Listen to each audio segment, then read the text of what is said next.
There's no... You got any pencils too? We'll need y'all to, can I keep it down? We gotta start this thing. Wait a minute.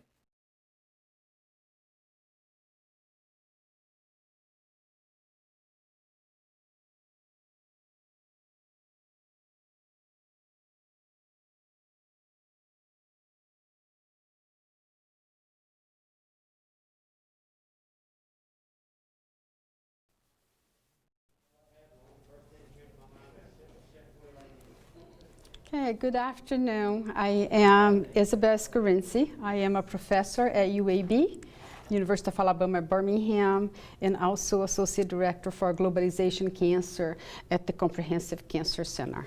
Thank you so much for Ascension, for the invitation to talk about caring for immigrant populations, what I have done for many years, as you will see throughout my presentation. My understanding is that if you have questions, you're going to email them, and I'll be happy to reply to your questions directly. So what we'll be talking about today? Today we'll be talking about immigrants in the United States, and because I am in Alabama, I'm going to give you a little bit of picture of immigrants in Alabama. Some definitions that are very, very important for us, particularly when providing care for immigrant populations. The importance of knowing your target audience, some cultural considerations, and suggested strategies. So we all have biases, and I'll be talking a lot about that today. So I'll start with mine. So you're going to see from here on, I'm going to have my own biases and my own lens. Professionally, I am a clinical psychologist and also have a master's in public health. So most of my career, I have worked in cancer prevention control, mostly cervical cancer in the US and globally, and have developed programs to change behavior at the population level. So psychology apply at the population level, and that's most of my work. My other hat is capacity building of professionals as well as community health workers. That's a big component of my work, is capacity building of community health workers in different cultures. Personally, that's also important because that's where our biases come from. I grew up in a multicultural environment in South Brazil. So as you see, this accent is not from South Alabama, it's real South America. Grew up speaking Portuguese, but my grandparents were immigrants. My mom's parents came from Spain, and my dad's parents came from Italy. We always made fun of them because of their accent. So I figured out that God has a sense of humor, and I never thought I would be an immigrant myself someday. I have been in the US now more than 30 years, and I still have this accent. In fact, I have lived more in the US than in my home country of Brazil. My other volunteer hat, I'm the Honorary Consul of Brazil for Alabama, is a diplomatic appointment through the State Department, where I serve as a bridge between Alabama and Brazil, and also to serve Brazilian immigrants in the state. Whenever it's convenient, I pull the green, the blue, or the red passport. So you're going to hear me a lot, the we as American or we as Brazilian or outside. So it depends on what my perspective is at that point. And again, what has been very interesting is that I came to the US about 30 years ago, came to Alabama, learned English in Alabama, spoke very little English, and it spent half of my life in Brazil, almost in a rich state in the south of Brazil. and the other half in a poor state, in a high-income country. That's why perspective is very important. So this is the picture of the immigrant population in the U.S.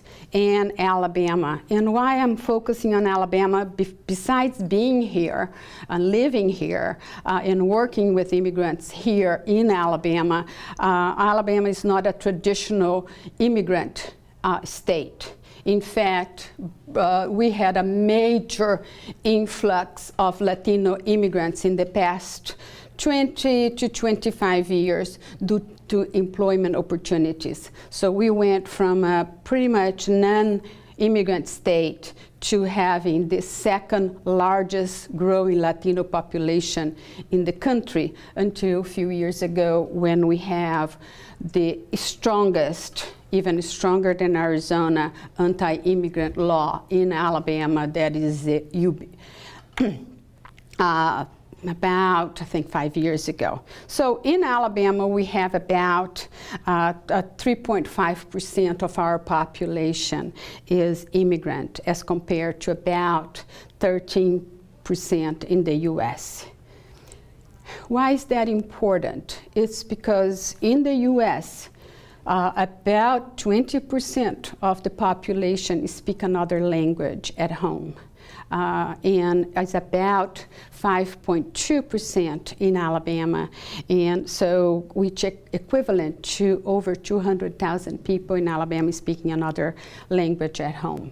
And for the ones here at St. Vincent's locally, that is about 50,000 people just in the two counties here, the two major urban counties that you serve. And that is extremely important, because even if a patient comes to you and is fluent in English, maybe what they speak at home and how they communicate with their parents and their siblings is another language, and that is important to know. So who are the immigrants in the U.S.? About 1 in 7 U.S. residents are immigrants, and 1 in 8 residents is a native-born U.S. citizen with at least one immigrant parent.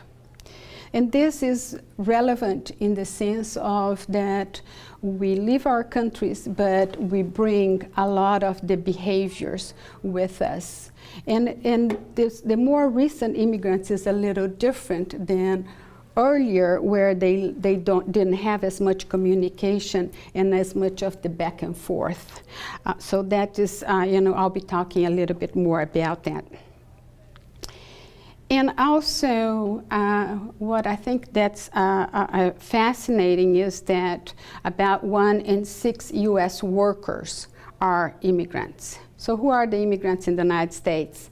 In terms of education, as you can see, it's polarized. About 30% has a college degree or more, and another 30 has less than high school. So we have highly educated immigrants, and we have uneducated in terms of formal educational attainment.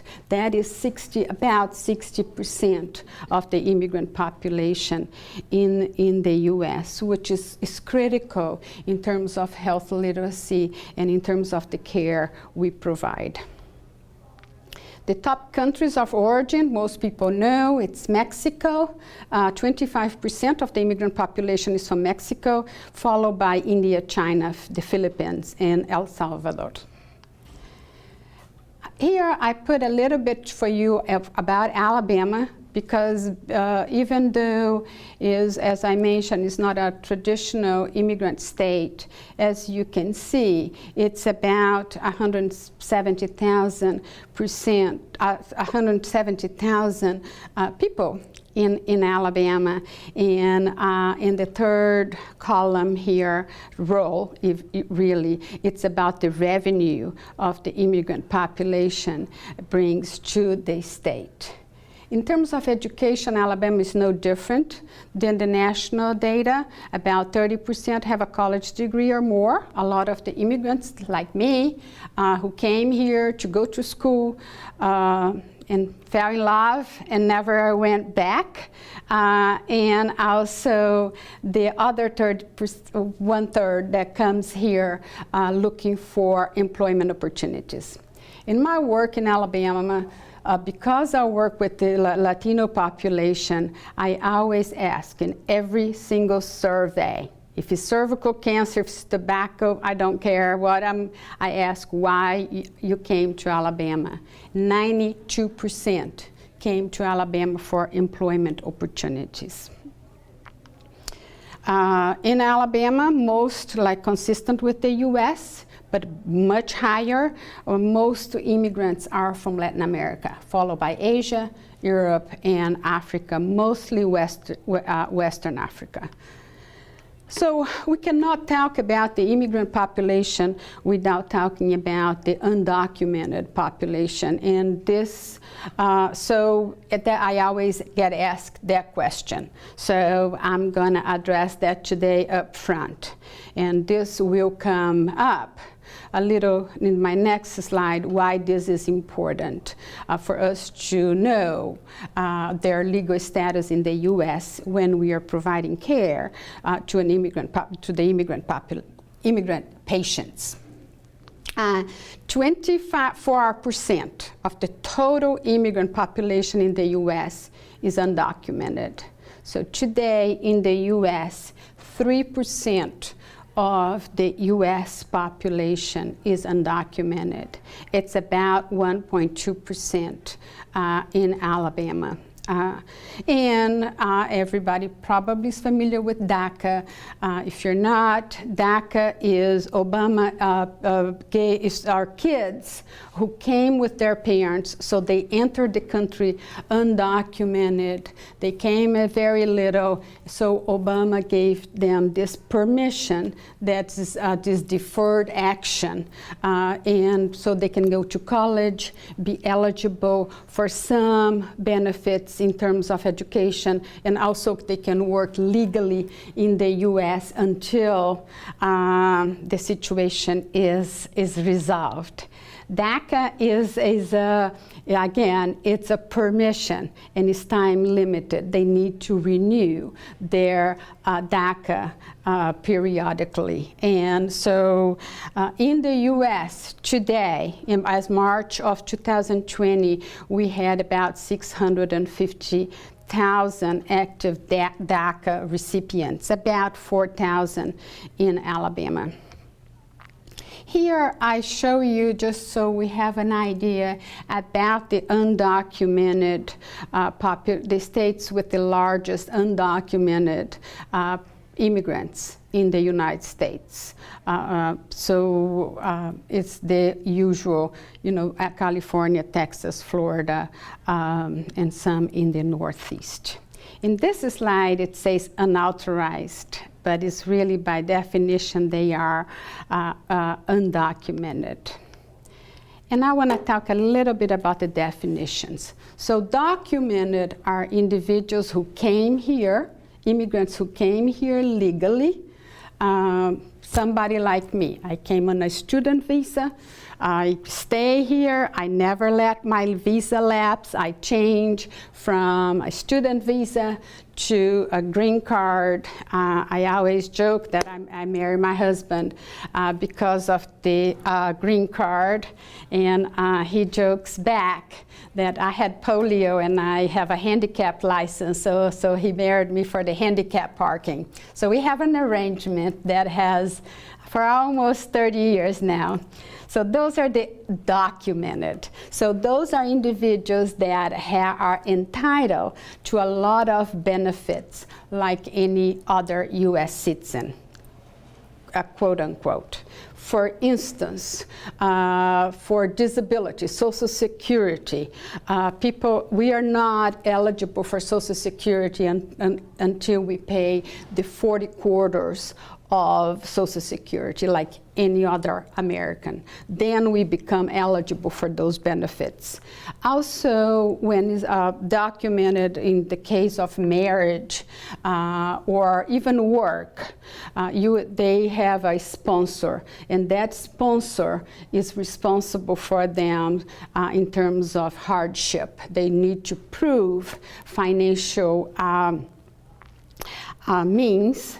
So, for instance, for marriage, so the person, until they complete their 40 quarters of Social Security, they are not eligible for any any benefits.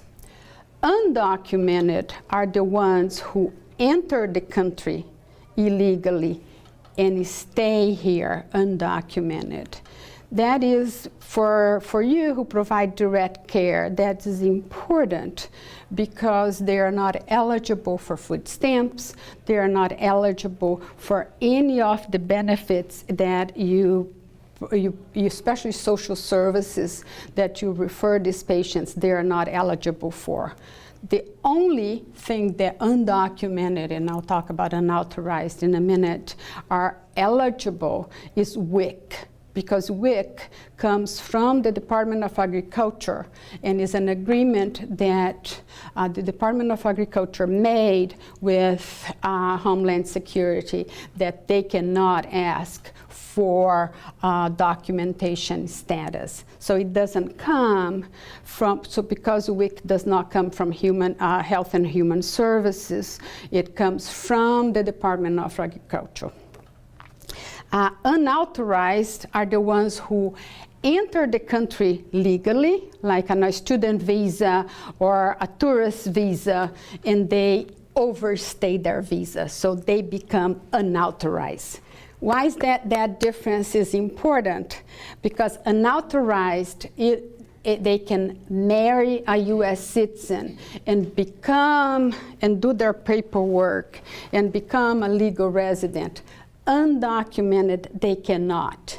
If they enter the country undocumented, there's no way around it. They cannot become legal. They need to leave the country and enter back. So it's a little more complicated. Political asylum, we don't have as many anymore. We used to have Catholic Charities is one of the largest, if not the largest agency in political asylum.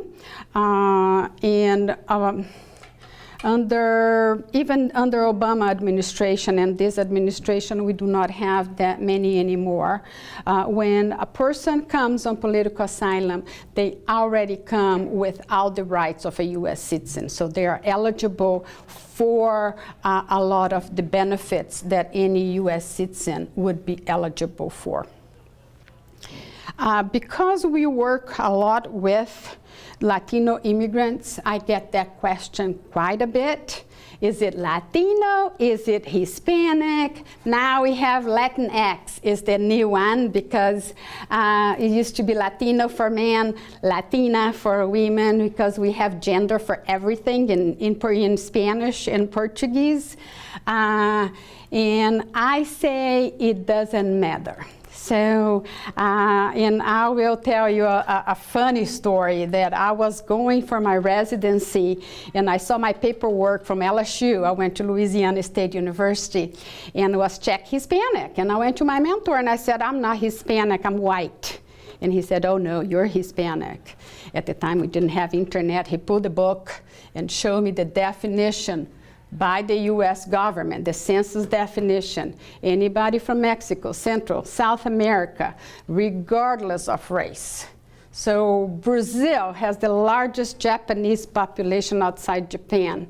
In this country, they are labeled Hispanic. So I was shocked. So I left his office, I asked his secretary, I said, Phyllis, did you know I'm Hispanic? So she's like, yeah. I paged my husband, I was dating my husband at the time, and I said, Rich, I just found out I'm Hispanic. And he's like, okay, what's the joke? So I tell the story the day I found out I was Hispanic, because the word Hispanic outside the United States means absolutely nothing. nothing. We do not know what that is. And then is when I am a researcher, I start investigating how that came from. And Hispanic came under Nixon. When they had the civil rights, there was the African Americans experiencing all the issues that some of you that are US born know the history better than I do. And then there was this group in the West United States that were experiencing the same issues, so they didn't know what to call them. They call Hispanic from Hispana, Hispana in Hispanic. So we are the only country, the United States, that we have race and we have one ethnicity, that is Hispanic. And if you ask a patient, if he is Hispanic, if he just got here, he will not know what you're talking about. So we are sometimes in this country we get so attached to labels that we want to label everybody, but it's just refer to your patient as your patient, and never try to label, because he may not know what the label is. The other thing that drives me crazy is when the healthcare provider decides what race or ethnicity the patient is. So that's why it's so hard in research to rely on medical records, because some even go by last name. And so that is very important to consider. But most important is you need to consider where this person came from and take, instead of a country profile.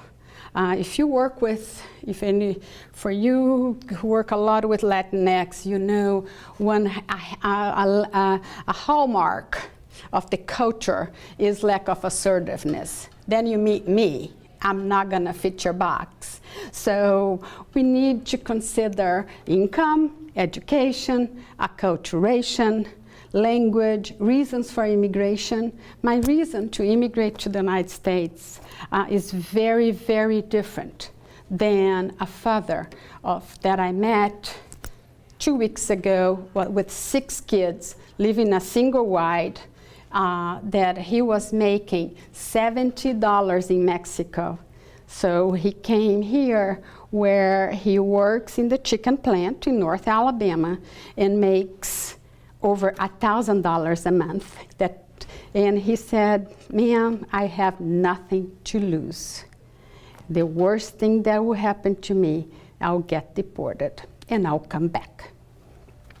So that is where we need to think about in terms of the immigrant population. Because if we go by stereotype, I'll be dressed like this, like Carmen Miranda today, the famous Brazilian. So that's that. So, but when we talk about immigrant, of course, nobody, not me as a clinical psychologist or you as a nurse or as a physician, you're gonna say, I can't learn about all the cultures. No, you don't need to. The common thread of working with people from different cultures is cultural competence. That has been a way overused term.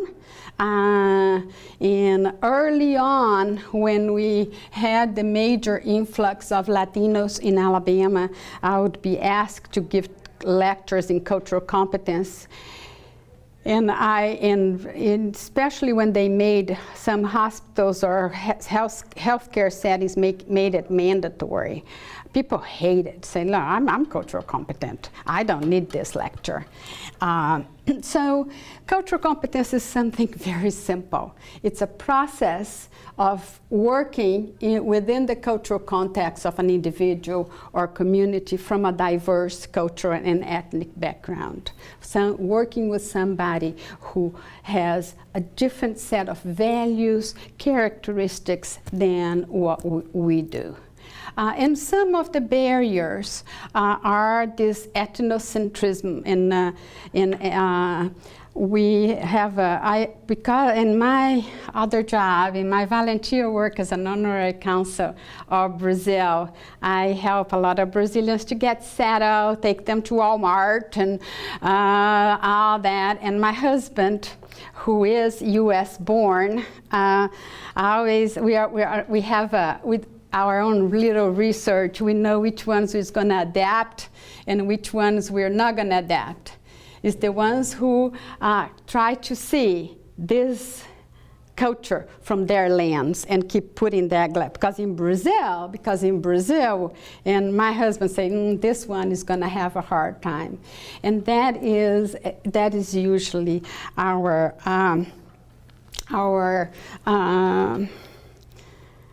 a bias in competent care.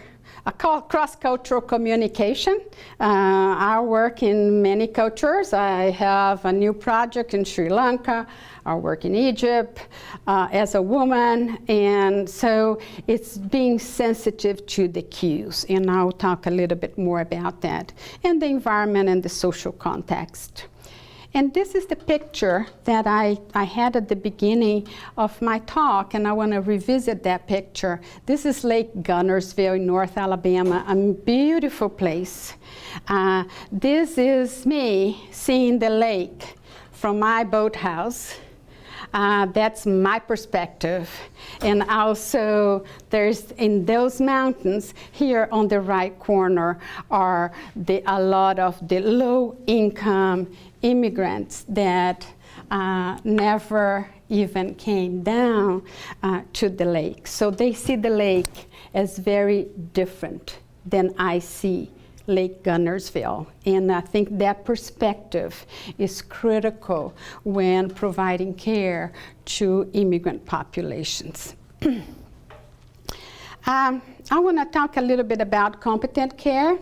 And I will focus on three components: the provider, the client, and the environment context. Let's start with us first, because a lot of the biases, if we work on ourselves, we can eliminate a lot of them and we can work on the others. I love this model from Campina Bacote. And she says that cultural competence has four major components, and I'll talk about them. It's knowledge, sensitivity, awareness, and desire. So let's start with desire. We need to be motivated to work with not only immigrant populations, but patients that are different than us. I train a lot of medical students, and I always say, you do not need to work with people that you're not comfortable with, because you are not going to be able to provide good care. And that's okay. If you do not have that desire, then you're going to practice in a community of people that a lot look like you, and you're going to refer your patients, and that's okay. That's totally okay. Cultural awareness is knowing ourselves, knowing our values, being aware of our biases. We all have biases. I do, you do, everybody does. Sometimes we're just not aware of them. One of my early experiences here was at our county hospital. We're doing an outreach for Latinos, and they're going to provide, there was this volunteer interpreter who was going to come to interpret the visit. We're going to do PAPs, and I do breast and cervical cancer screening. I have had an outreach here in Alabama for 15 years in the counties with high concentration of Latinos. And we're ready. I'm in the waiting room. Is a county hospital. So there was the stereotype of the Latinos in my group there in the waiting room. The gynecologist come out and said, Isabel, we're ready. I said, well, I'm waiting for the interpreter. And this young African-American gets up and said, I am the interpreter. And I am in the middle of the room, so embarrassed, because she didn't fit my stereotype. I was expecting the interpreter to look like me or to look the Latino and not this young African-American, her khaki pants, slippers, and today she's a physician. And that was, it was one. I have many of my biases, but that's one of them.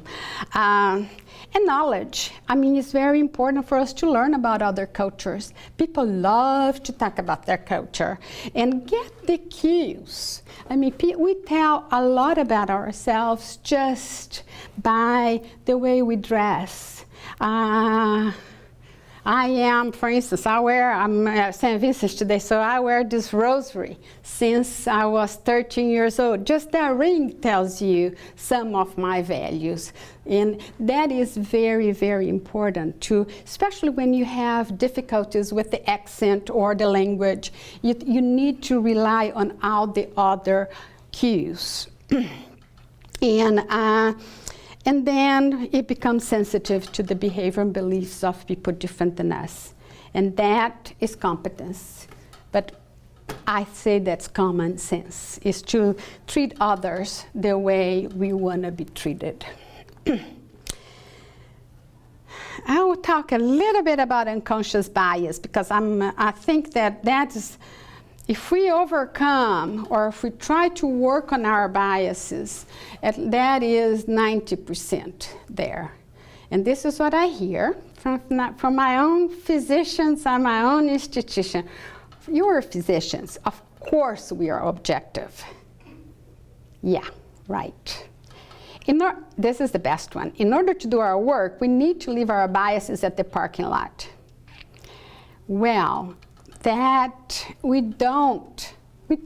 I don't, you don't. And it does play a role in how we react to others. As I mentioned to you, I have been in the US for over 30 years. I know because I have done many experiments, little experiments, not as a researcher. The first thing people hear me is the accent. It is. I can't pretend it isn't. And if there are immigrants here watching this, we always be immigrants. Just accept that we are part of this community, but we will always be immigrants. And it's not in a negative way. So a lot of times, I'll tell you my trick. I'll go ahead.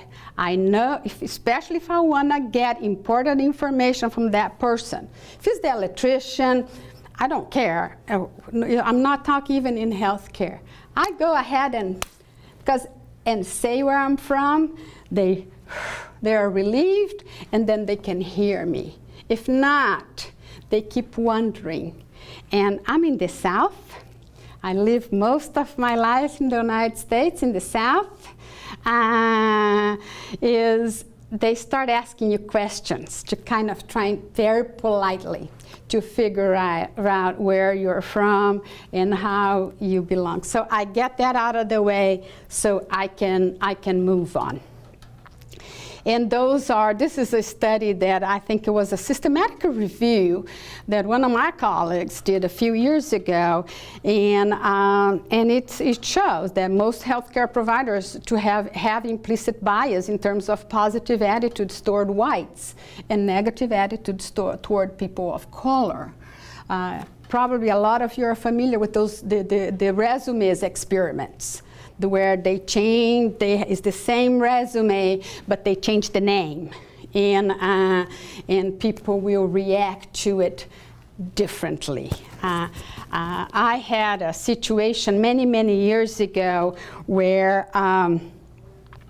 they call me that they had a complaint about me, and it was a Latino staff. And the guy, of course, they need to investigate. And I said, well, it's discrimination. I said, well, how do I discriminate people who look like, she's Hispanic, I'm Hispanic. And the guy turns to me and said, well, but you don't have a Hispanic last name. Well, So and those are the things we need to think about. So I cannot tell you enough, at least for us to be aware of our biases. Do not suppress them. It's what we call in psychology the rebound effect. The rebound effect is that, you're trying so hard to suppress that bias that is gonna come not in a very nice way most of the time. I always, especially if you have a very heterogeneous practice, I always encourage to take short breaks between patients, because then you can regroup, you can think through it. There are many implicit bias tests on the internet that you can take. That is fun. And this, I do not have I don't gain from recommending this book, but it's a book that I read a few years ago. It's called Blind Spot, Hidden Biases of Good People. Actually, I got an audiobook. It's a very, very, very interesting book. So that's us from the provider's perspective. Now let's think about a little bit about the client perspective.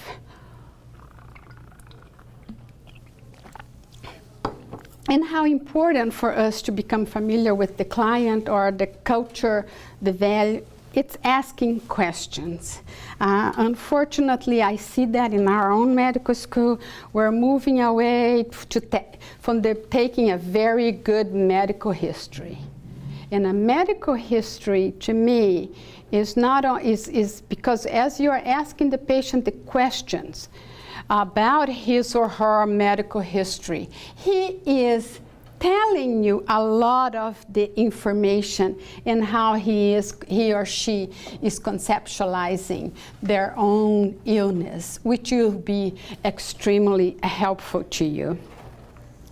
It's the understand where they grew up that can assist in differential diagnosis, like Chagas that we do not have in the United States, or dengue. Brazil is very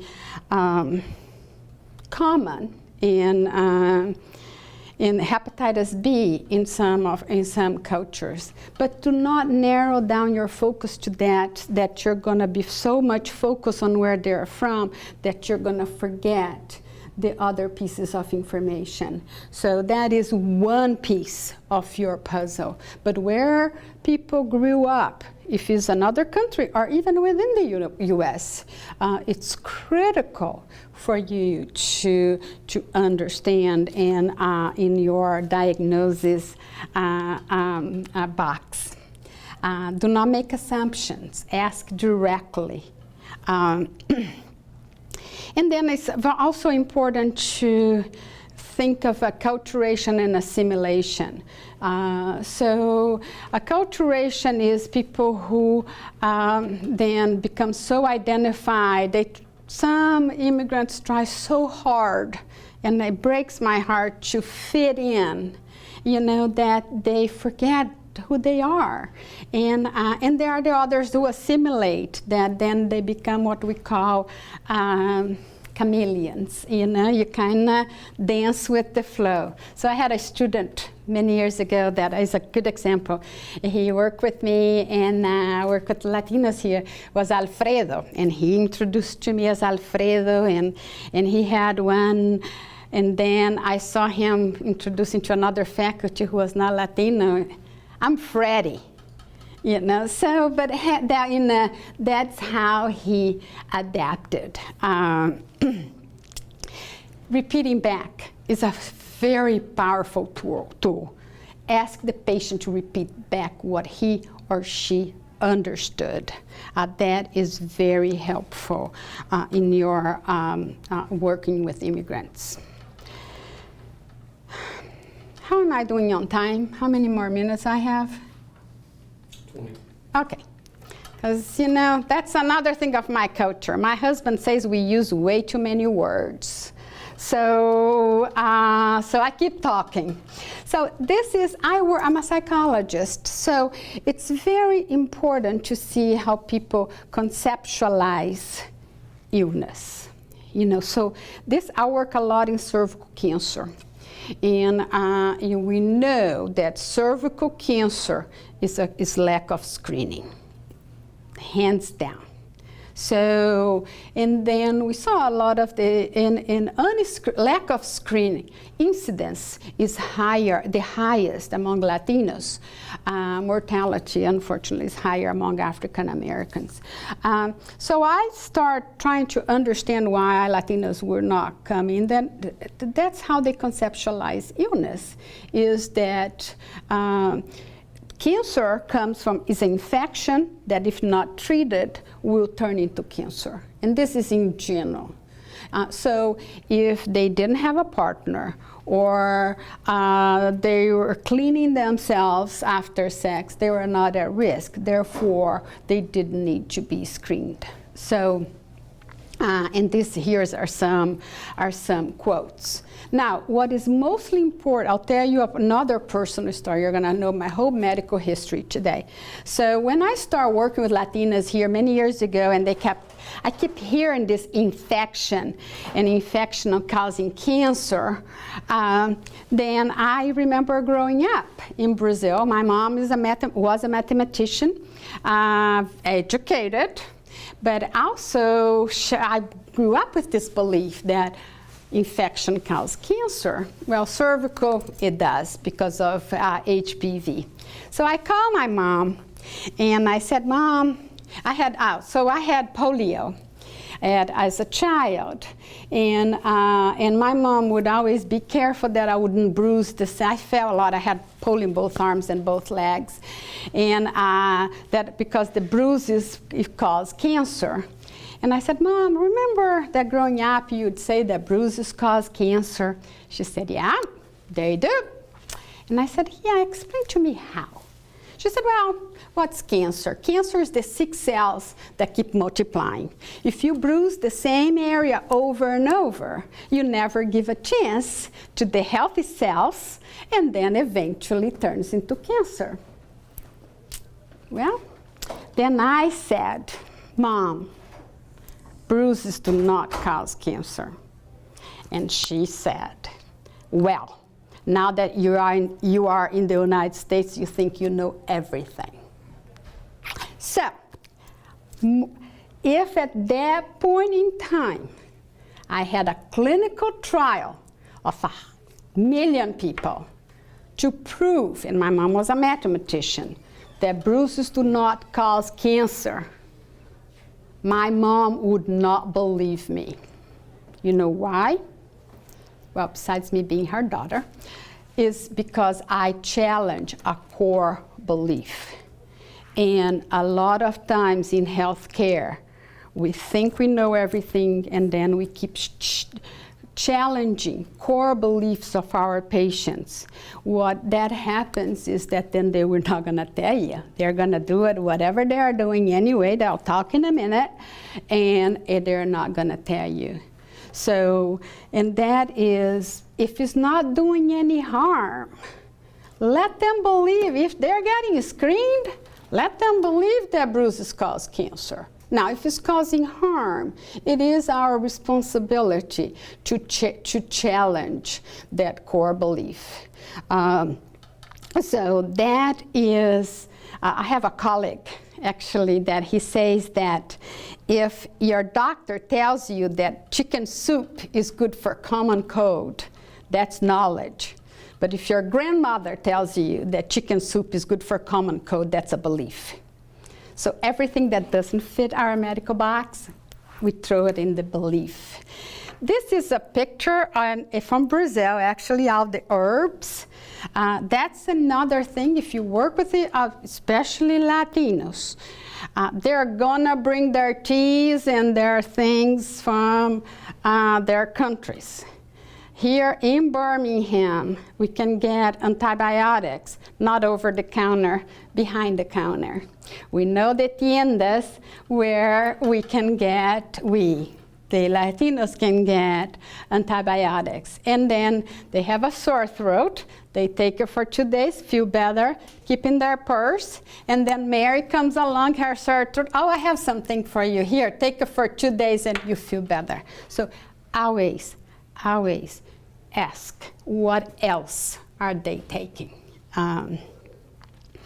So a lot of probably medical providers in this talk. So something that had never changed, even when I start working with medical students over 30 years in Brazil, and now y'all like acronyms. And so those are the questions that I think are always helpful, not only immigrants, but any population. What do you think caused your problem?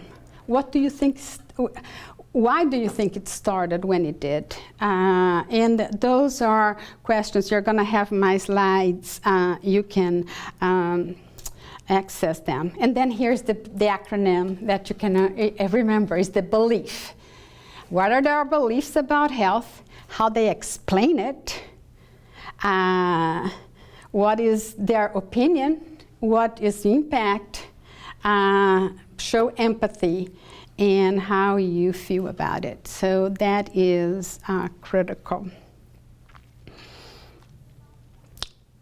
And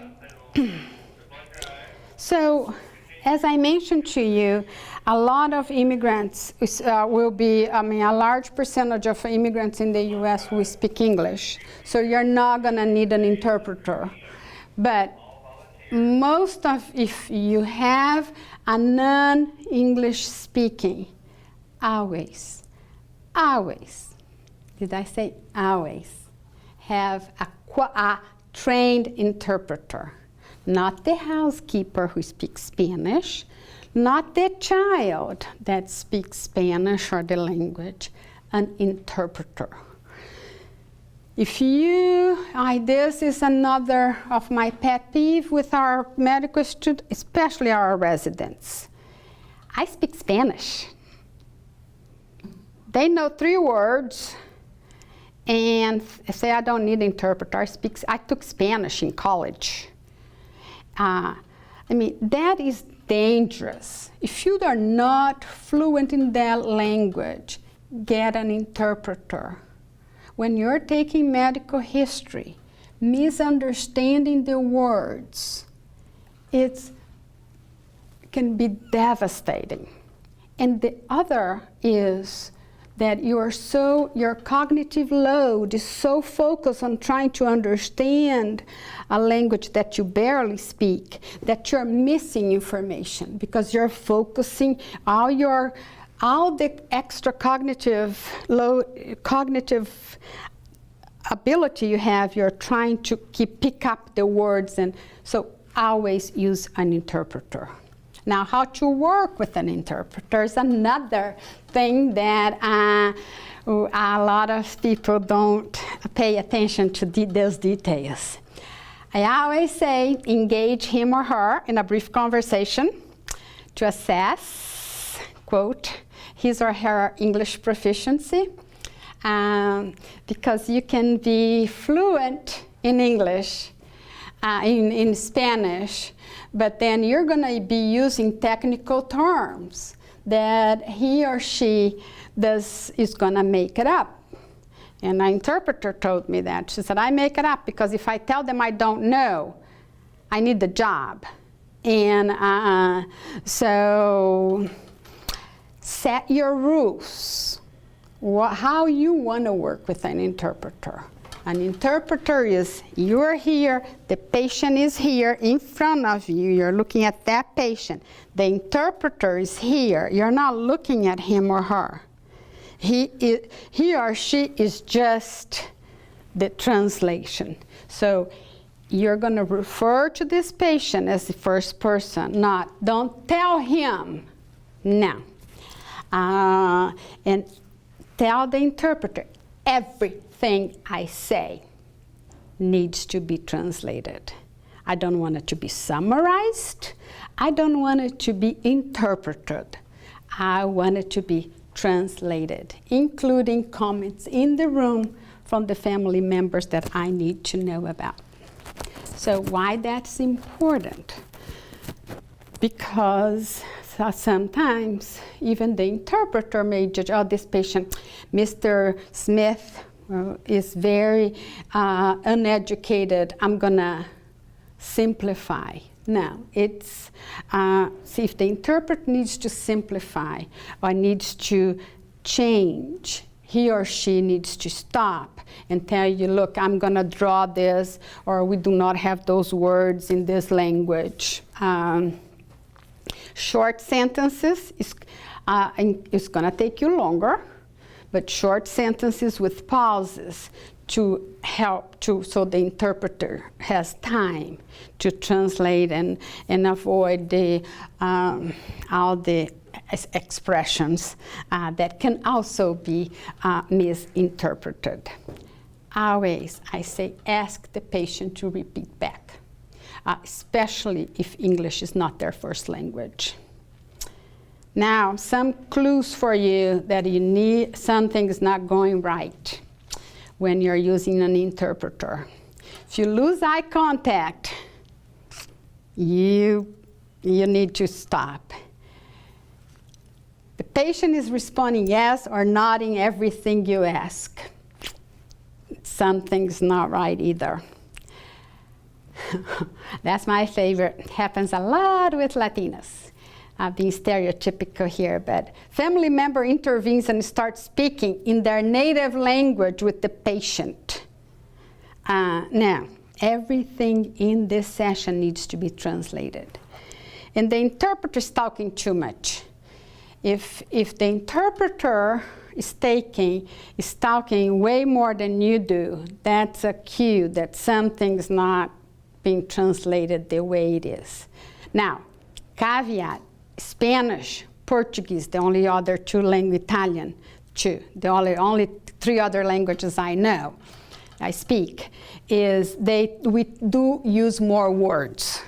You know, even a document that's translated from English to Spanish or Portuguese will be longer because the vocabulary is richer and you have more words. So it's possible that the interpreter takes a little longer, but if you see that he or she engage in a conversation with the patient, then is when you need to intervene.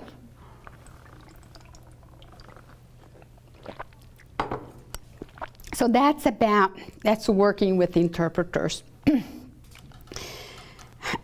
This is my last or next to last slide. So I talk about provider, thinking about our own biases. I think about trying to see the world from the client's perspective.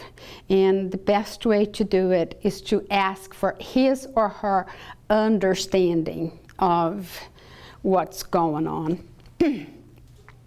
Adherence, I forgot to talk about with patients. Make sure they have, you know, it's like now with COVID, we have an outreach for Latinos here, and that's how I met this family, the 6 kids that I mentioned earlier in a single wide. Mom was COVID positive, and they told her at the clinic, you need to quarantine.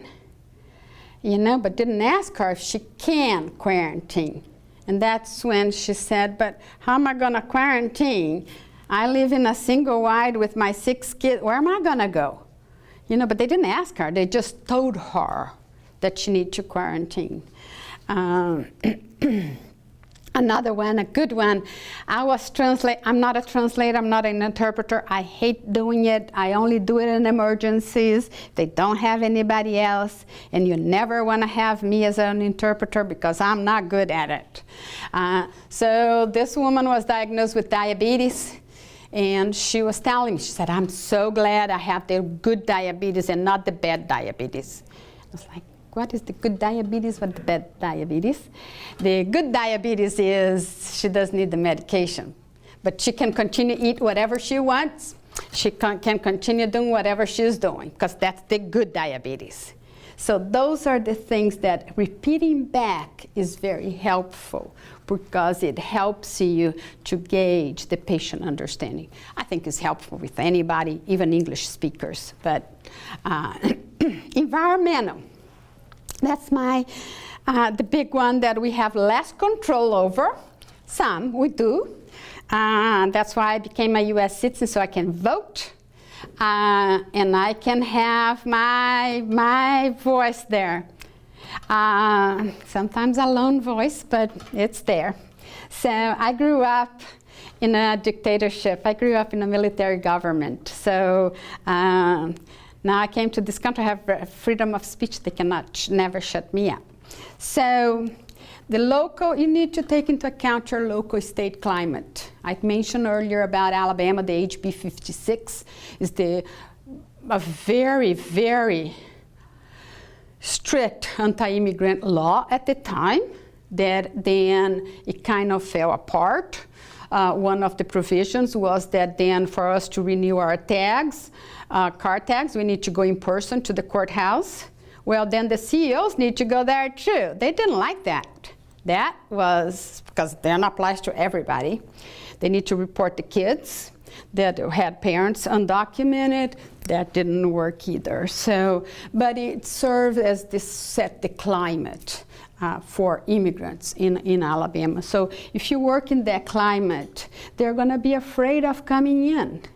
And when they come in, it's because they can't wait anymore. We're doing now, for COVID-19, here in Jefferson County, where I am, we're doing the mobile testing.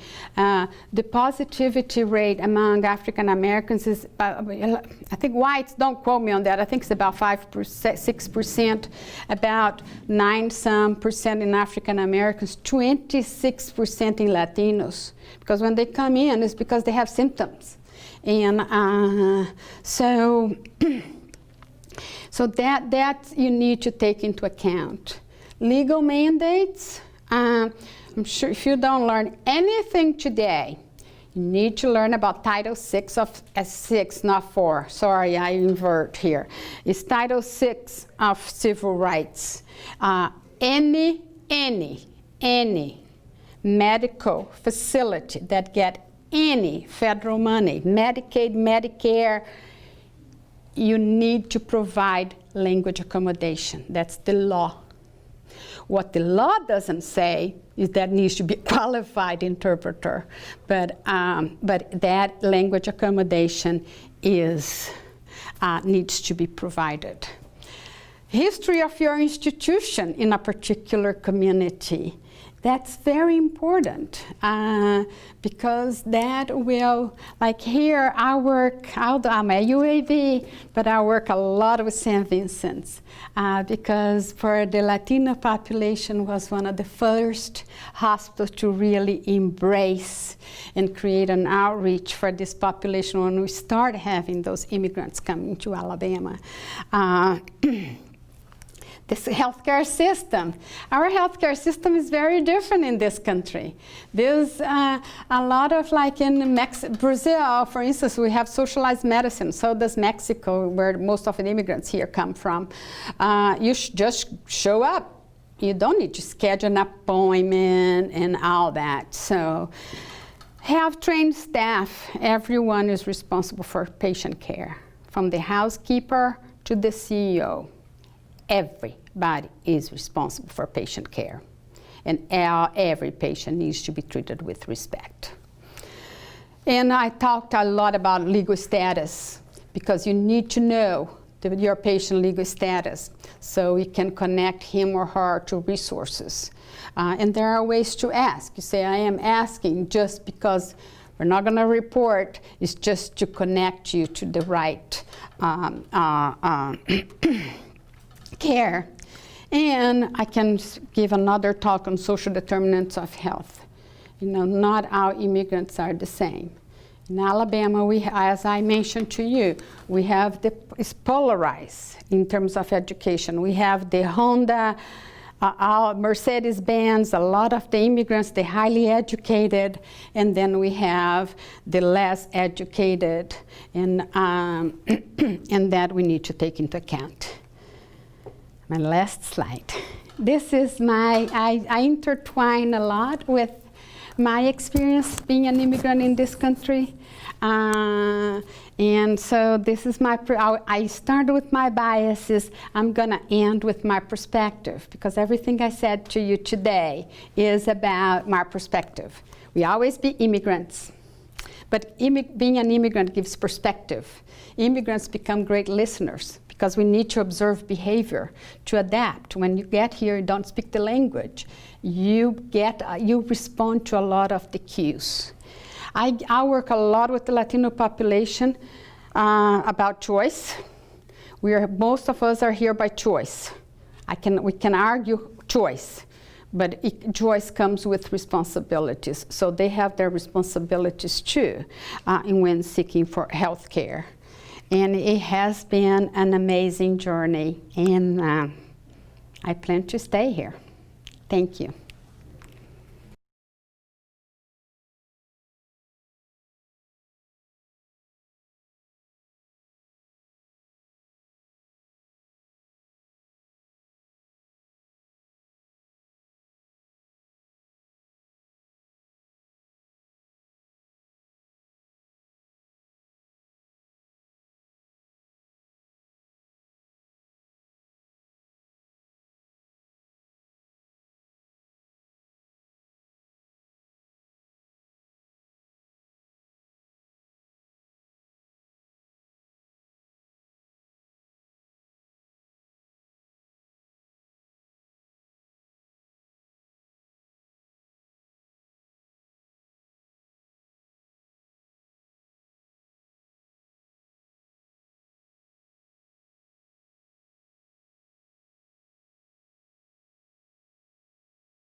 Yep. Take it away.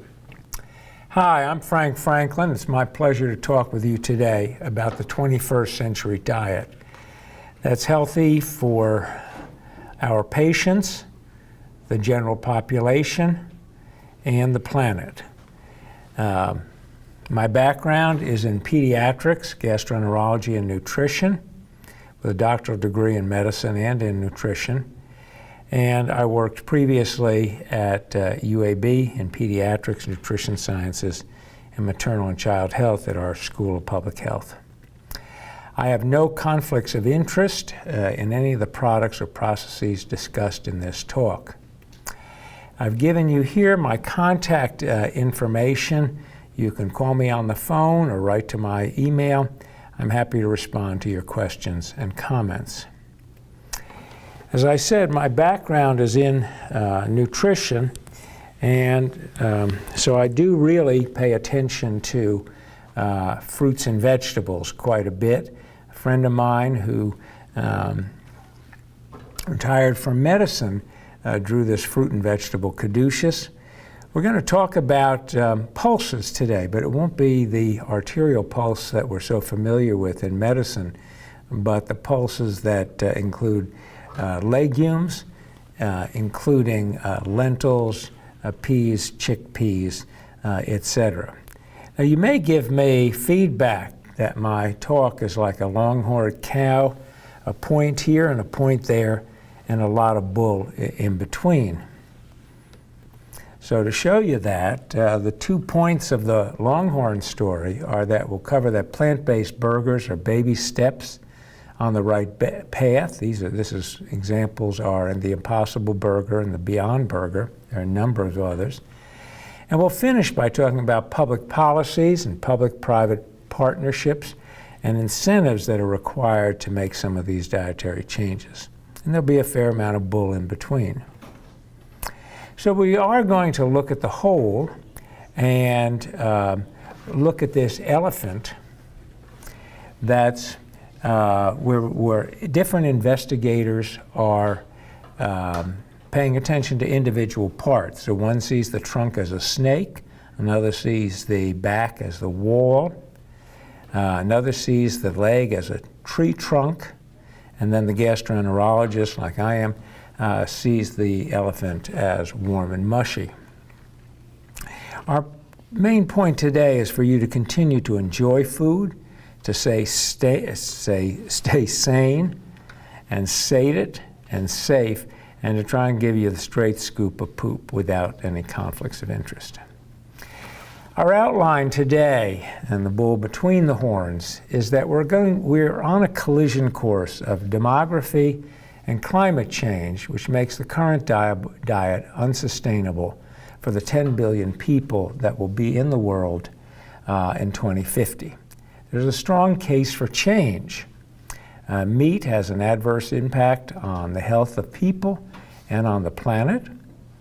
The change we're talking about, we'll discuss a diet designed for healthy people and planet. We'll review briefly about amino acids and dietary protein needs. We'll talk about the cafe or the cafeteria, where food technologists have reformatted burgers. We'll give you the perspective of consumers, where there's food culture and concerns. The clash between farmers, livestock raisers, versus food technologists. And that there will be disruptive innovations, microbes and flies, particularly black soldier flies for our future food, or crickets.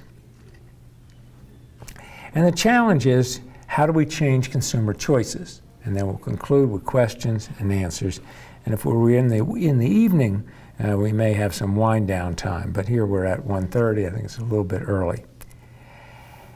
I've given you a series of readings. The primary reading is the Eat Lancet Commission that was published in 2019.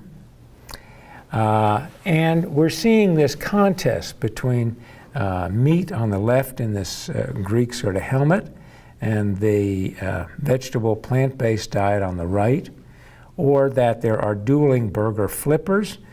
We see the livestock cattle raiser on the left and the food technologist, scientist on the right. The problem is we have a confluence of demography and climate change coming to have an impact on our Earth. Our current food system and diet cause poor health, ecosystem degradation, thereby compelling changes for sustainability and public health. So that's the problem we seek to address. The food system must work within planetary boundaries and health boundaries. And the Commission developed ways of modeling that system. Because the goal is to ensure healthy diets and sustainable food systems for those 10 billion people. Many of us will be gone by that time, but it's particularly for our children and our grandchildren. The population bomb is expected to continue to rise through 2050 from our current population, which is between 7.5 and 8 billion people. There's a range of uncertainty, but that's a reasonably decent estimate. As Pogo suggested, or Walt Kelly in this book, as you can see how old it is when the price tag is only $2.95, suggested we have met the enemy and he is us. To meet that population need for 10 billion people, we must increase food production by 25 to 70%. And there's increasing global demand for meat. Essentially, all of the world would like to eat as we do with the Western diet, which is a high meat intake. So we suggest that we need to wake up and see what's around the corner. Here you see Merv's manure meeting Sam's fan. So we will face some feces that hit the fan. There's a case for change. Meat consumption adversely affects the health of people and the planet. The food system is something worthwhile to pay attention to because we're talking about changing the food system.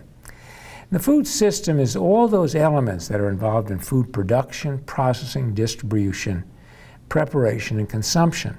So they are both a demand and a supply, and diets are the product of both the driver, both the product and the driver of the food system.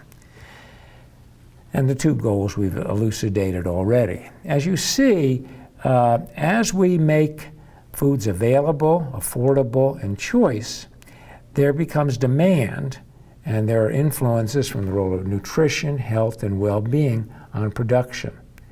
And then that influences, that production is in the context of the social environment, the larger environment of land and water and our atmosphere.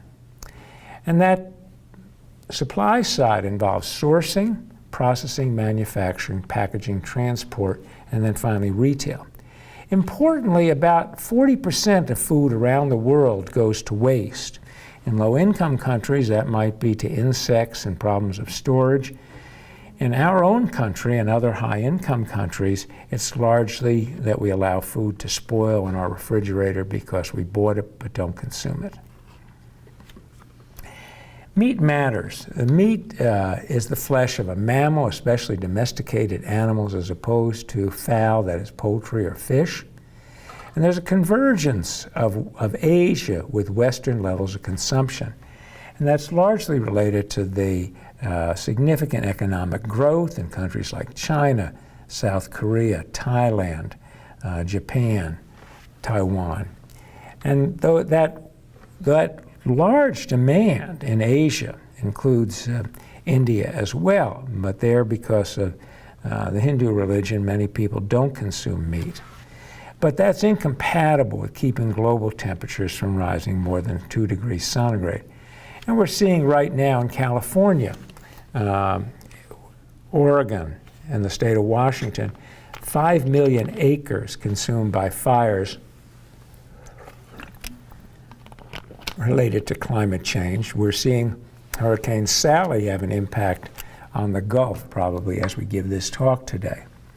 To show you the changes that have happened in per capita meat intake, I'd like to focus on China as an example.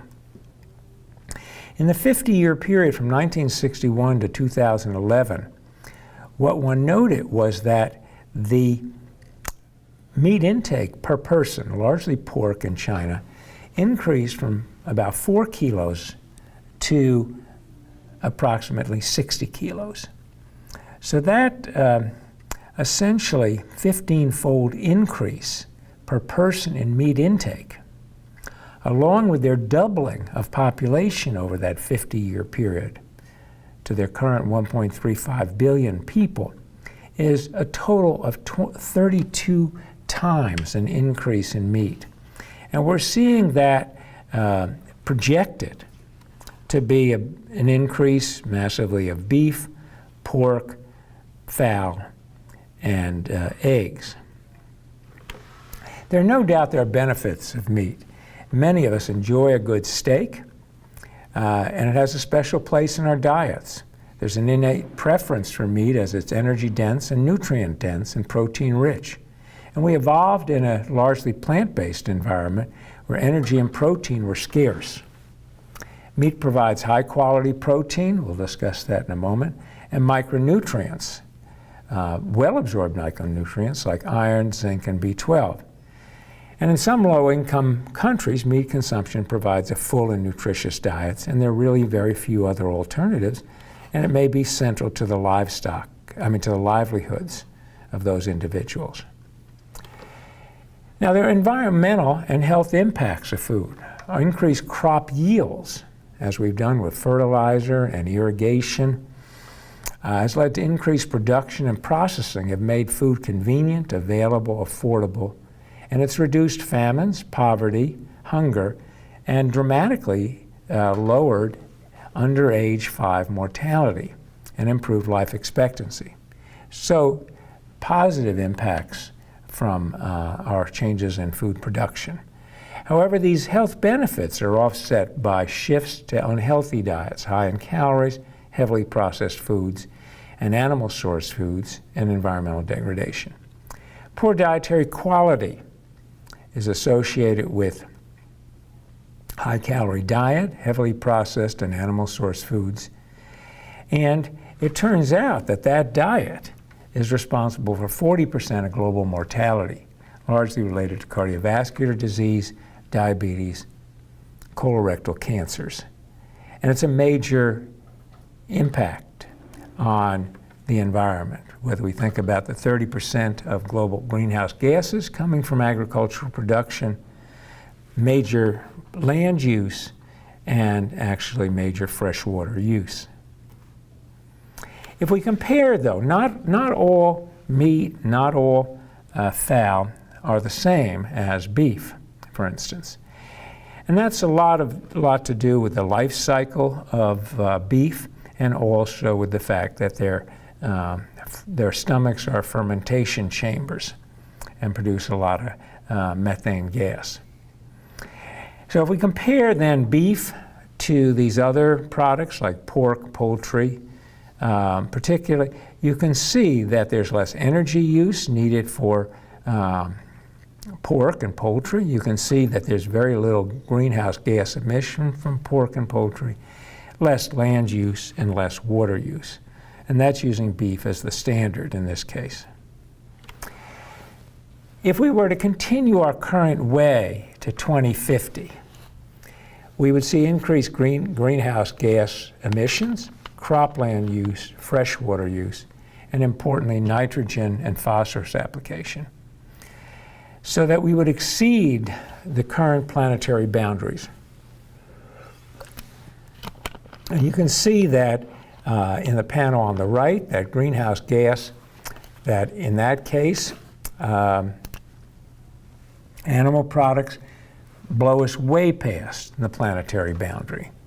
Our extensive use of fertilizer, that's nitrogen and phosphorus application for these NPK fertilizers, is already exceeding our global capacity or planetary boundary, and by the next 30 years, that will even dramatically increase. So we cannot continue that kind of high-intensity livestock production. Now let's combine the health and environmental impacts of our current food intake because they highly correlate. On the vertical or y-axis, you'll see the averaged relative environmental impacts of various food. Note that it's essentially a logarithmic scale from 1 to 10 to 100 over that axis. On the horizontal or x-axis, we see the relative risk of mortality. So anything above 1 is an increase.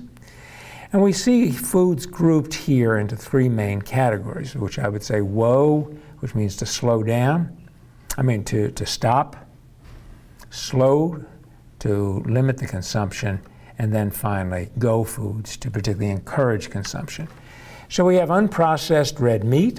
That's the steaks we eat, the burgers we eat. Processed red meat is the ham and salami, pepperoni, etc. that we eat. That has a very high environmental impact, red meat, and it also has a significant increase in mortality, 30–40% increase in mortality. More for processed red meat than for unprocessed red meat. And then we see that in the middle category, fish, chicken, and dairy. In the lower risk, both lowering your risk of disease by about 20 or 30%, with very low environmental impact, we see legumes, nuts, olive oil, whole grain fruits, potatoes, and vegetables. So those are foods that we encourage. So that's why I have that fruit and vegetable hat. We have to change our consumption. Let's look at these scientific targets for healthy diet. So really what the planetary diet suggests is a major increase in fruits and vegetables and limited consumption of animal-sourced proteins and encouraging plant-sourced proteins. Let's get more specific about that. So we really are talking that this diet happens to be adequate in micronutrients. Potentially B12 is low. But to show you how much more vegetables you would be consuming, if 60 to 80 grams is a serving, we'd be consuming 5 servings of vegetables per day, and we'd be consuming about 3 to 4 servings of fruit a day. That's currently at least twice what we're consuming, or maybe 3 to 4 times what we're consuming. It emphasizes very low intake of beef, particularly, so that there's 14 grams a day. And to give you a sense, that's half an ounce. So over the course of a week, we'd be eating between 3 and 4 ounces, which is the typical serving of one burger. So it is a significant change, and we'd be increasing massively our intake of legumes and meats. And largely we'd be consuming unsaturated fats. So compared to the current diet, as you can see here, we're eating almost 6-fold the amount of beef that we need, consuming much more in the way of starchy vegetables, that is potatoes, particularly as French fries, eggs, and poultry. We consume much less in the way of fish and much less in the way of fruit, legumes, and vegetables, so that you can almost see on the chart how limited the intake is. And so we look specifically at, has anybody eaten this diet around the world? Well, yes, they have. It's very similar to the Mediterranean diet, which is consumed for millennia throughout the Mediterranean basis of Spain, Italy, Greece, and the Middle East. And their intake of meat was very low, high fat intake in the form of olive oil, a lot of vegetables, and whole grains. And the Greeks in the 7-country study done 50, 60 years ago had one of the longest life expectancies at that time. How effective would this diet be? Well, on a worldwide basis, global basis, in terms of premature deaths among adults, it would reduce it by 20 to almost 25%, depending on how you do the analyses, which essentially are eliminating 11 million adult deaths per year. And that's because of the risk factors of the high consumption of red meat, low consumption of fruits, vegetables, legumes, our extensive amount of overweight and obesity, and then the endpoints for disease being particularly cardiovascular disease, diabetes, and several site-specific cancers. Let's review amino acids and protein. Protein really is from a Greek word meaning first because it is the first and foremost nutrient. Many of you know that there are 20 different amino acids. 9 of them are essential amino acids. Protein is the critical component of all cells. It's essential for growth and maintenance of muscle, bone, and skin. We consume vastly even above the recommended dietary allowance. It's worthwhile to realize that that is not the same as the required or adequate intake. This is enough protein to satisfy the needs of 98% of people. That turns out to be for a 70 kilo, 154 pound adult about 56 grams or 224 calories worth, 11% of a daily energy intake of 2,000 calories. We're currently eating in the US, and have done this for many years, decades in fact, 16 to 18%. So we're consuming about 50% more protein, and so we just end up excreting a whole bunch of urinary urea. Proteins, of course, are strings of amino acids with their sequence determining their primary, secondary, and tertiary structure. Now, how do vegetarians, how do vegans, and so many of the people in India, how do they survive and how do they grow? Well, they consume complementary foods, and that is the combination of a bean and grain. Beans and other legumes are rich in a whole series of amino acids, but particularly isoleucine and lysine, 2 of the essential amino acids. But they're deficient in tryptophan and methionine, 2 other essential amino acids, which come from corn and other grains. So as where corn may be lysine deficient and a soybean will be methionine deficient, the consumption of a bean and a grain in this complementary dietary pattern is as good quality as an excellent protein source like egg.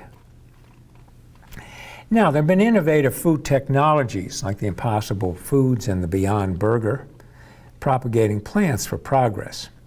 Many companies are now producing plant-based meat substitutes, including Smithfield Farms, the largest pork producer in the United States, Nestle, the largest food producer in the world, the Beyond Burger, the Impossible Burger, and then I'll compare it to the McDonald's Quarter Pounder we're so familiar with. They all contain a significant amount in a 4-ounce patty, about 16 to 20 to 25 grams of protein. They all happen to be high in saturated fat at 7 to 8 grams. They're all rich in sodium. Most importantly, though, actually all of these plant-based burgers are 50% richer in sodium than even a McDonald's Quarter Pounder. And that's just the patty.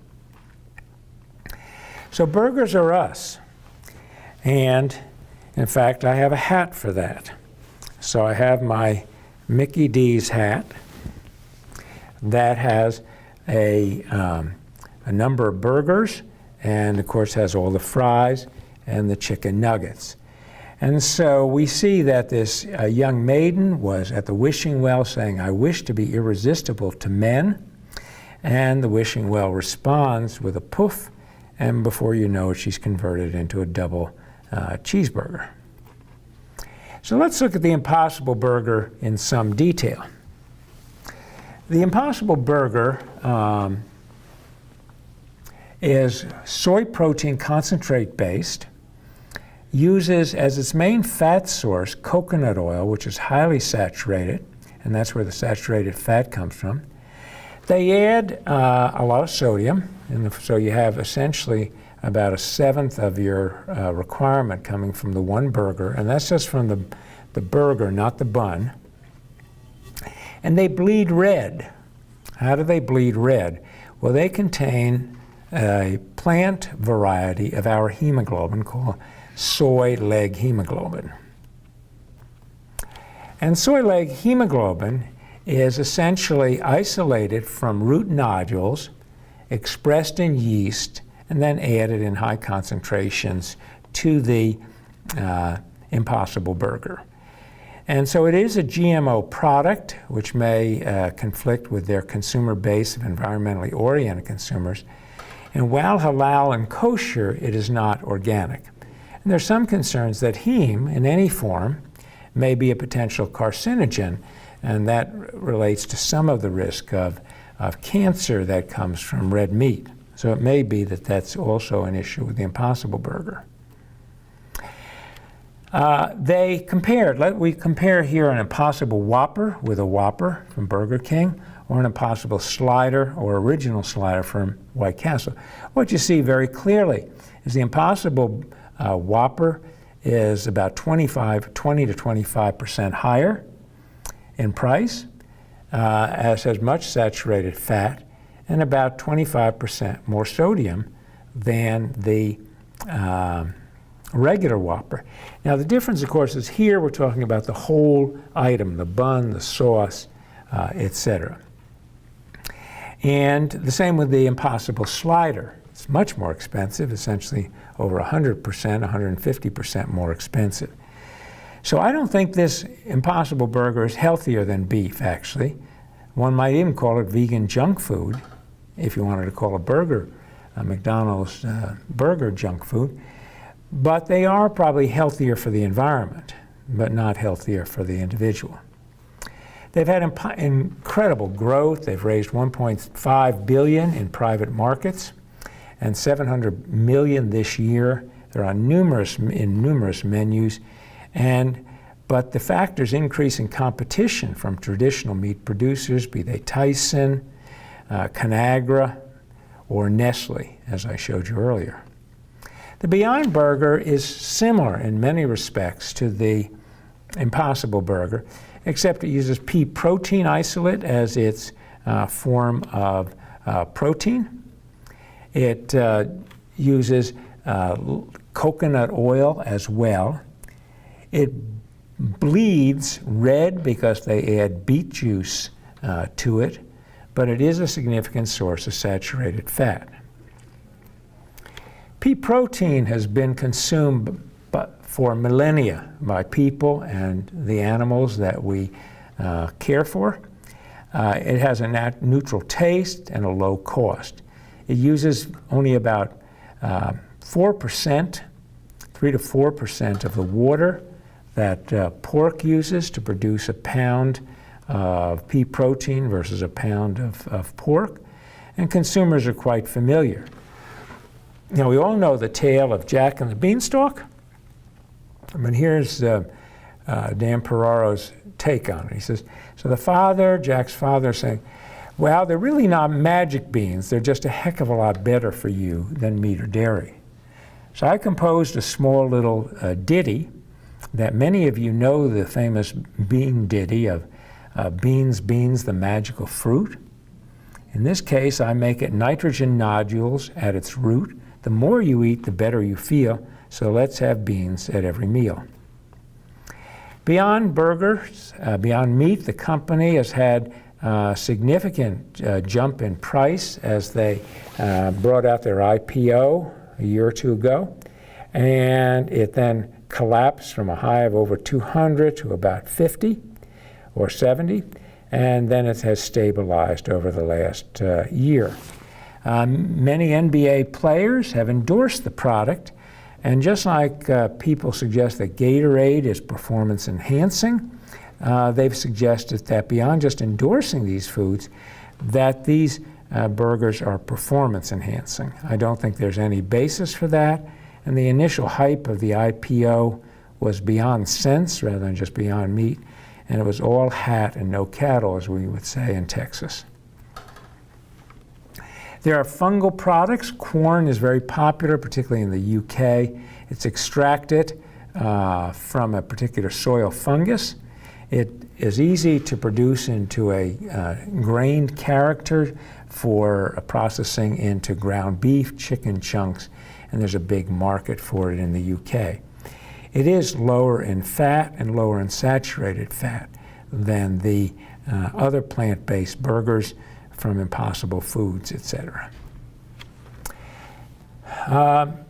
Consumers still need some convincing, though, whereas about 40% of people in the US and Canada think that plant-based protein is associated with positive health impacts. Only about 1 in 6 believes that a plant-based burger is superior to animal protein, and only about 1 in 6 believe that there is no need to eat meat in today's day and age. I'd certainly agree that there's no need to eat meat, although many of us enjoy that, but that there's no evidence that a plant-based protein offers superior nutritional value compared to beef. Why are people consuming these burgers? Are these typically vegans and vegetarians in general? And the answer is no. 1 out of 7 people in the US is regularly consuming a plant-based alternative, for instance, almond milk, tofu, and yet 86% of these consumers are not vegetarians. 95% of plant burger buyers have purchased a beef burger in the past year. Many people in the US, almost 2/3 of people want more protein, and 18% are trying to get more plant-based food in their diet. And 50% say they're willing to substitute plant-based proteins for animal proteins sometimes. And the motivations differ a little bit by age, with healthier food choices popular among older consumers, where social, ethical, and environmental factors are more important to younger consumers. First and foremost is flavor. And Impossible and Beyond mirror the burger experience more than traditional veggie burgers. It's red and it's bled. Consumers can indulge while addressing personal and planetary health and animal welfare concerns, and so they're actually quite popular. There are food fights going on head-to-head between the plant-based burger people and the regular meat producers. And that there's an adult food fight going on with meat versus beat the meat back. And there's push and pull. There's a fake meat war where some people are saying, I want my ribeye steak to have been walking around on 4 feet at one time or another. And 25 states attempted to pass legislation making it illegal for plant-based foods to be called meat. They don't want these vegetarian food items called burgers, steaks, or dogs. However, back in the end of 2019, a federal court blocked Arkansas from enforcing such a law. And in fact, I don't think much will come of this because Big Meat, which is Tyson's, the biggest chicken producer in the country, Conagra, Nestle, Hormel, and Smithfield are all producing meat substitutes. Disruptive innovations are coming down the road in the context of the food environment. But to launch a successful product, a novel protein food product, you need to have the ingredient incorporated into foods in a common format, like a burger or a steak or a chicken nugget. Taste and nutrition, as we just said, flavor is foremost. And the experience has to be similar to eating a burger. So you go into a place, you sit there with a nice patty, and you enjoy that with friends. The environmental impact influences people. It has to be a safe food, and therefore it has to have consumer trust. So we'll talk about innovation curves. So new companies like Impossible Foods or the Beyond Burger have a ferment stage where they are building up their technology, and then there's a rapid takeoff, as we're seeing now, and then there's a maturity, and it slows down its growth. And that's mirrored by the adoption life cycle of early adopters, early majority, late majority, and then the laggards. But these other food companies are not lagging behind. They may have come on and reached their maturity, but now that they enter the plant burger field, they're ready for the new S-curve. We're seeing that in cars, just like Tesla jumped out ahead. Now we're seeing Ford and GM producing hybrids and electric vehicles and battery-based cars, etc. So we're seeing in driverless cars, drive assist cars. So they're not sitting back idly. Our food future may be genetic modification of single-cell organisms grown in fermentation chambers. You can do that with in a company called Air Protein, starting actually from NASA in the 1960s. These particularly organisms are single-cell microbes, that is bacteria. They convert CO2 into food just like plants do. They can produce an 80% protein product when they're cultivated in fermentation chambers, and you feed CO2 and nutrients, particularly some nitrogen, in the form of fertilizer. An end product is a pale, acceptable powder. Algae, we're all familiar with algae that would grow on ponds from excessive phosphorus runoff into streams and rivers and bays. But blue-green and green microalgae grown in photobioreactors, which is just a large tube that allows light to come in, are 40 to 60% protein byproduct. They have all the food technology properties that are important, like gelation. Gelation is essentially what we might think of as coagulation. Just like when you cook an egg, it goes from a liquid to a more solid form. So gelation allows a product then to become similar to essentially a burger. And so gelation is an important property, as is emulsification, which is the ability to hold fat. And so that's why these burgers are quite successful. Key to successful market uptake of microalgae is finding ways to integrate these ingredients into attractive, familiar food products. Let's talk about cultured meat. How do we do cultured meat? It's a form of essentially tissue culture, where we isolate from the muscle tissue of cows stem cells, grow it in petri dishes fed with calf serum as a good source of hormones. And it's a very standard technique for tissue culture. And then you can form essentially a muscle type cell on the plate. You can take those muscle cells and grind them and aggregate them to produce a patty. And lab-based meats could reduce greenhouse gas emissions by 70 to almost 90%. I think these are optimistic projections about what the global meat consumption will do from the year 2025 to 2040, in that 15-year period, over the next 20 years really, where we're going to see an increase in meat production, but with cultured meat taking over 35% of that consumption. Vegan meat replacements, as we've just discussed, about 25%, and conventional meat dropping from 90% to 40%. The holy grail of the whole process is to 3D print a steak. And companies are working on that currently. So they'll 3D print. It's very difficult to actually get a product that has the consistency of a steak or a piece of ham or whatever. And so that's quite the technical challenge, but many food technologists are pursuing that. Let's focus on insects, where I've done some work, particularly. And so for a moment, I'll put on my insect cap.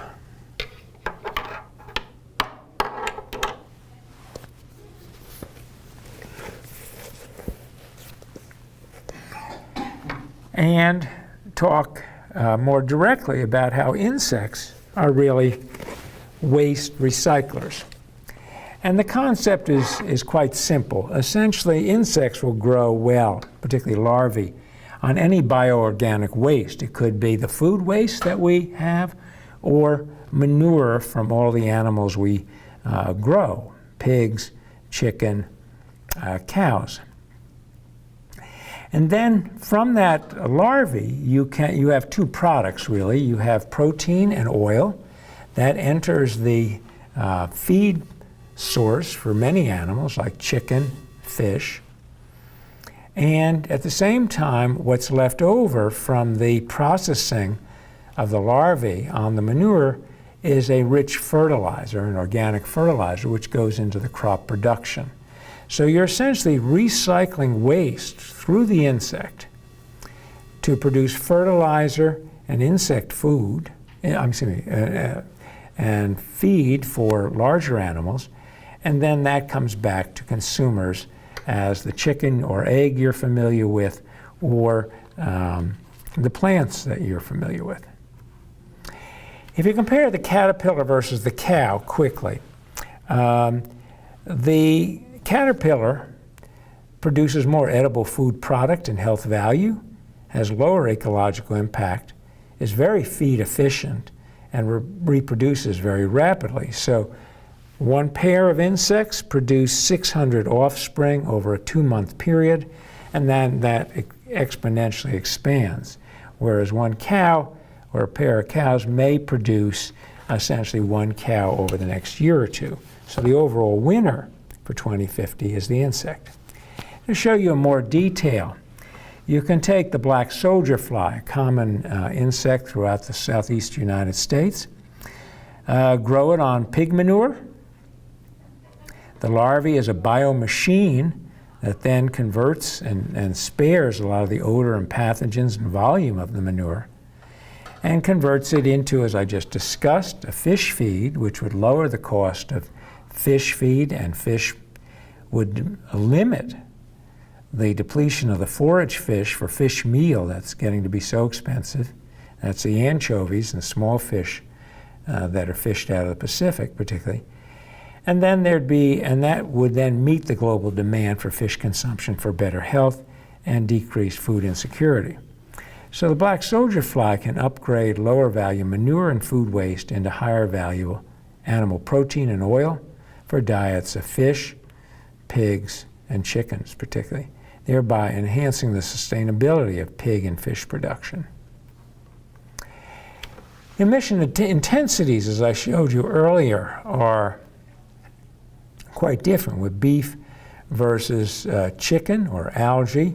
And you can see, though, very low in the production, at maybe 1 or 2% of the production of greenhouse gases, are things like beans, peas, tofu, insects, and nuts. So switching from beef to alternative protein can reduce greenhouse gas emissions, particularly for the transition to a more plant-based diet. So for that, I use my plant-based hat, somewhat similar to a brain, and suggest that we would all consume much more in the way of fruits and vegetables and fish rather than beef. We do have fears and phobias for eating novel foods, and it's critically important for our health. Let's pose you a question. I wish we had a live audience. The food we put into our stomachs is enough to have killed most of us here today. Red meat is poison. Some people suggest Chinese food is loaded with monosodium glutamate.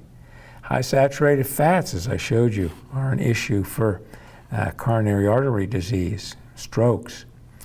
And none of us may realize the long-term impact caused by the toxins in our drinking water, for instance, lead. However, there's one food that is the most dangerous of all and causes grief and suffering for years after eating it just one time. So I'd ask you, what is that? And my answer is wedding cake. Can cause all of that grief. So changing meat consumption, how do we go forward with that? Well, the brain is a crazed maze, as you see in the left panel. And one young boy is saying, I'll have a hamburger. And the mom is asking, so what's the one little word you've forgotten, expecting please, but his schoolmate here pipes up with chips. So we have burgers and chips as just absolutely the standard food. So how do we choose food? Well, it's more reflexive than rational. When we go to the buffet that happens to be in the back of this room, it has nothing to do with rational series of choices. It depends on reflexes, cultural traditions. So hedonics, which is taste, smell, texture, mouthfeel, and juicy. So those burgers have to meet that.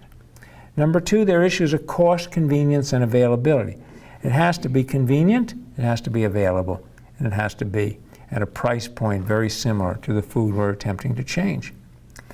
Emotions. If I said to you birthdays, and I said, what foods do you associate with birthdays? 90% of people will say cake and ice cream. So there are treats and rewards, and why do we expect that? And why do we consider that comfort? Well, on our birthday, we got some special treatment. We got gifts. It happened once a year. So we want those comfort foods. There's familiarity with food. We're not going to eat food that looks terribly different than what we're familiar with. And there's virtue signaling. We show off to people by saying, oh yeah, I eat this, but I don't eat that. So I always eat salmon, and I never eat a burger, or I only eat certain people's burgers, etc. There's safety and trust, as we just suggested. Inspirational values, culture, religion. I mentioned Hindus earlier, but Jews and Muslims don't eat pork, for instance. There are issues of sustainability and health that people are concerned about. And then there's aspirational things that marketers use, like the health halo. We think of yogurt as a healthy food. There's greenwashing, which is the process essentially of washing your vegetables, but rather the concept is that we market food under its environmental impacts, healthy environmental impacts. We eat so much protein because we want to be strong and powerful. We want to maintain a certain appearance. How do we change behavior? Well, it's at an individual level that there's behavior modification. We want to teach skills, improve the knowledge, and adapt to the culture of families or individuals. And as this individual is pushing his health burden of fruit and vegetable consumption up an environment gradient here, a fulcrum, it's determined to a certain extent by the environment, affordability, access, advertising, policy, and legislation. So the goal of public health is to lower the height of that fulcrum and make it easier for people to have a healthy fruit and vegetable and legume consumption. And it's important to realize food nutrient displacement. We don't talk about that very much. But it really is that if we're going to eat a constant number of calories, which basically we do over a 1-year period, there's a displacement of nutrient-rich foods by processed low-nutrient foods in our diet. And that comes from time demands, so it's much easier to eat highly processed, fast, convenient foods, which may lack key nutrients and displace healthy foods. Context counts. We had a visitor this weekend who was diabetic, following a healthy diet, but when we served, he initially had some cereal for breakfast, but then decided that since we put out some cinnamon buns and some muffins, to go ahead and indulge in the cinnamon buns. So it was really in his sight, onto his plate, and into his mouth. And we associate fast foods just synonymously with French fries. And then there's issues of comfort foods, as we mentioned. And so there's chaos, the stress of chaos, crisis, crush, crash, confusion. And that's essentially COVID, but it's there for at different times, under different times of crises. So no longer is it the fight or flight response, but our desires for certain foods. Many of you remember Rosanna, Gilda Radner, the great early Saturday Night Live comic who so sadly died of ovarian cancer. And Roseanne would say, well, it just goes to show you. It's always something. If it ain't one thing, it's another. And here this depressed, tired-looking individual slumping over the table has junk food for thought, and you see the burgers flying into his mind, some Oreos off on the side, burgers, pizza, nuggets, ice cream. So, is there a reason to be optimistic about this? I think there is. We've seen major advances in HIV prevention, cessation of tobacco, elimination of trans fatty acids from the diet, and decreases in teen pregnancy. We need soft policy interventions, which is consumer advice, information, education, and labeling, and potentially hard policy interventions like laws, fiscal measures, subsidies, and penalties. So if we were to subsidize the healthy foods and put a higher price, a penalty on the less healthy foods, do some trade reconfiguration, join public and private investment, and those incentives and disincentives along the food chain, we would change behavior. So major changes to our diet beyond burgers are required for a healthy population and planet starting right now. The only person who really likes change is a baby with a dirty diaper. And so in this week's New Yorker had this cartoon, certainly true. And in this corner, still undefeated, Frank's long-held beliefs. And that is true. It's very difficult to change our long-term and long-held beliefs. So we'll finish with coming back to the bull. A hungry lion came upon a herd of cattle.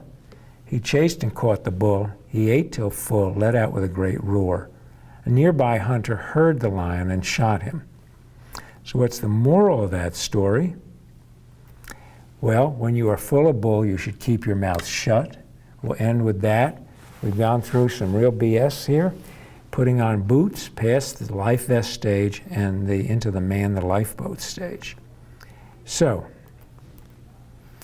that's the end of our talk. I'll be happy to answer your questions and discussion. You can reach me with that contact information. Thank you very much.